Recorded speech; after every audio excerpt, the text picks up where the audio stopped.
Hello everyone, कैसे हैं आप लोग। आज की इस वीडियो में मैं डिस्कस करने जा रहा हूं एक्साइड इंडस्ट्रीज के क्वार्टरली रिजल्ट को। कंपनी ने आज के दिन में इवनिंग में अपना सितंबर क्वार्टर का फाइनेंशियल रिजल्ट जो है पब्लिश किया हुआ है। कंपनी का जो रिजल्ट है वो काफ़ी ज़्यादा मिला जुला देखने को मिला हुआ है, ना ज़्यादा खास है ना ज़्यादा क्या कहते हैं काफ़ी ज़्यादा बैड है। लेकिन अगर मैं चार्ट पर बताऊँ, सपोर्ट पर स्टॉक का प्राइस ट्रेड कर रहा है। अगर किसी भी दिन स्टॉक का प्राइस 428 के नीचे अगर क्लोजिंग आती है तो स्टॉक का जो प्राइस है अराउंड 400 और 380 तक आने की पॉसिबिलिटी है। यहाँ तक स्टॉक का प्राइस आ सकता है। अब आपके सामने है क्वार्टरली रिजल्ट। सबसे पहले मैं आपको शॉर्ट में बता देता हूँ कि कंपनी को कितना नेट प्रॉफिट हुआ है। यानी कि नेट प्रॉफिट मतलब सारी चीज़ों को टैक्स वैक्स सबको माइनस करने के बाद जो कंपनी के पास जो लास्ट में जो प्रॉफिट बचा हुआ है उसी को हम जो है नेट प्रॉफिट बोलते हैं। तो यहाँ पर अगर आप नेट प्रॉफिट को देखेंगे तो 233 करोड़ का यहाँ पर नेट प्रॉफिट देखने को मिला हुआ है। प्रीवियस क्वार्टर की बात करें तो प्रीवियस क्वार्टर में 221 करोड़ का यहाँ पर प्रॉफिट देखने को मिला हुआ था। अगर हम इसको जो है सितंबर 2023 के साथ कंपेयर करते हैं तो सितंबर 2023 में कंपनी को जो है 270 करोड़ का यहाँ पर प्रॉफिट देखने को मिला हुआ है। इसका मतलब है कि अगर आप जो है ईयरली वाइज देखें तो ईयरली वाइज यहाँ पर जो नेट प्रॉफिट है उसमें एक गिरावट देखने को मिली हुई है। इसी की वजह से मैं आपसे कह रहा था कि जो रिजल्ट है वो मिला जुला देखने को मिला हुआ है।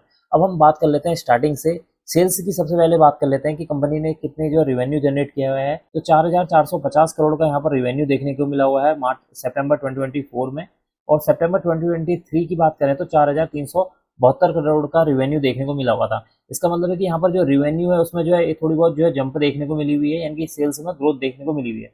लेकिन अगर हम जून क्वार्टर में देखें तो जून क्वार्टर में थी 4,436 और जून क्वार्टर के मुकाबले भी यहाँ पर जो रेवेन्यू है उसमें जो है जंप देखने को मिला हुआ है। अब बात कर लेते हैं एक्सपेंसेस की। देखिए यहाँ पर जो खर्चे हुए हैं, कंपनी ने 3,978 करोड़ के खर्चे किए हैं इस रेवेन्यू को जनरेट करने में। प्रीवियस क्वार्टर की बात करें तो 3,963 करोड़ का खर्चा किया था और सितंबर 2023 की बात करें तो 3,872 करोड़ का यहाँ पर खर्चा हुआ था। यानी कि जो कंपनी के जो एक्सपेंसेस हैं वो भी यहाँ पर जो है बढ़ते हुए नजर आएंगे। अगर आप क्वार्टरली के हिसाब से कंपेयर करते हैं तो यहाँ पर से जो आपको जो एक्सपेंसेस हैं वो भी जो है चाहे क्वार्टरली हो या ईयरली हो यहाँ पर बढ़ते हुए नजर आएंगे। अब बात कर लेते हैं ऑपरेटिंग प्रॉफिट की। देखिए ऑपरेटिंग प्रॉफिट यहाँ पर कंपनी को जो प्रॉफिट हुआ है वो है 472 करोड़ का और प्रीवियस क्वार्टर में देखें तो 473 करोड़ का और सितंबर 2023 में देखें तो 499 यानी कि 499 करोड़ का यहाँ पर ऑपरेटिंग प्रॉफिट देखने को मिला हुआ है। इसका मतलब अगर आप क्वार्टरली वाइज देखें या ईयरली वाइज देखें तो यहाँ पर जो है आपको जो ऑपरेटिंग प्रॉफिट है उसमें जो है डिक्रीज होते हुए नजर आएगा, यानी कि जो बढ़ने के बजाय क्या हुआ घटता हुआ नजर आएगा यहाँ पर ऑपरेटिंग प्रॉफिट। अब एक इंपॉर्टेंट पॉइंट है यहाँ पर ऑपरेटिंग प्रॉफिट मार्जिन, उसको डिस्कस कर लेते हैं। देखिए यहाँ पर ऑपरेटिंग प्रॉफिट मार्जिन जो है 11% देखने को मिला हुआ है। प्रीवियस क्वार्टर की बात करें तो 11% था और अगर हम सितंबर 2023 की बात करें तो तब भी जो है 11% देखने को मिला हुआ है। यही इस यहाँ पर एक पॉजिटिव पॉइंट है कि कंपनी ने अपना जो ऑपरेटिंग प्रॉफिट मार्जिन है उसको जो है यहाँ पर मेंटेन करके रखा हुआ है। अगर आपको ये नहीं पता है कि ऑपरेटिंग प्रॉफिट मार्जिन परसेंटेज क्या होता है तो आप मुझे कमेंट बॉक्स में कमेंट कर सकते हैं, मैं आपको इस पर रिप्लाई दे दूंगा कि इसका मतलब क्या होता है। अब बात कर लेते हैं यहाँ पर कंपनी के प्रॉफिट बिफोर टैक्स की। देखिए प्रॉफिट बिफोर टैक्स वो अमाउंट होती है जहां पर कंपनी ने अभी क्या हुआ है टैक्स पे नहीं किया है। तो हम ऑपरेटिंग प्रॉफिट के बाद डिस्कस कर रहे हैं प्रॉफिट बिफोर टैक्स की। तो यहाँ पर 332 करोड़ का यहाँ पर प्रॉफिट बिफोर टैक्स देखने को मिला हुआ है। प्रीवियस क्वार्टर में देखें तो 316 करोड़ का और अगर हम सितंबर 2023 में देखें तो 366 करोड़ का यहाँ पर प्रॉफिट बिफोर टैक्स देखने को मिला हुआ है। इसका मतलब है कि जो ईयर वाइज देखें, हम सितंबर 23 और 24 को कंपेयर करें तो यहाँ पर जो है आपका प्रॉफिट बिफोर टैक्स में एक डिक्रीज होते हुए नजर आएगा। अगर हम इसको क्वार्टरली वाइज देखेंगे तो क्वार्टरली वाइज यहाँ पर जो प्रॉफिट बिफोर टैक्स है वो बढ़ते हुए नजर आया है, लेकिन ईयरली वाइज देखें तो यहाँ पर जो है गिरावट देखने को मिली हुई है। अब बात कर लेते हैं कंपनी ने कितना टैक्स पे किया है। तो 30% का कंपनी ने इस अमाउंट पर टैक्स पे किया है। प्रीवियस क्वार्टर में देखेंगे 30% है और सितंबर 2023 की बात करें तो 26% का यहाँ पर टैक्स कंपनी ने पे किया है। नेट प्रॉफिट की मैं पहले ही डिस्कस कर चुका हूँ, लेकिन एंड में एक बार और डिस्कस कर लेते हैं।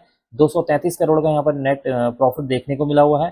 प्रीवियस क्वार्टर में 221 करोड़ और सितंबर 2023 की बात करें तो 270 करोड़ का यहाँ पर नेट प्रॉफिट देखने को मिला हुआ है। इसका मतलब है कि यहाँ पर अगर हम ईयरली वाइज देखें तो नेट प्रॉफिट में गिरावट देखने को मिली हुई है। ईपीएस की बात कर लेते हैं। ईपीएस का मतलब है कि एक शेयर पर होने वाली कंपनी की जो अर्निंग है उसे बोलते हैं अर्निंग पर शेयर। अब यहाँ पर अर्निंग पर शेयर देखें तो 2.72 यानी कि 2 रुपये 72 पैसे की यहाँ पर अर्निंग हुई है।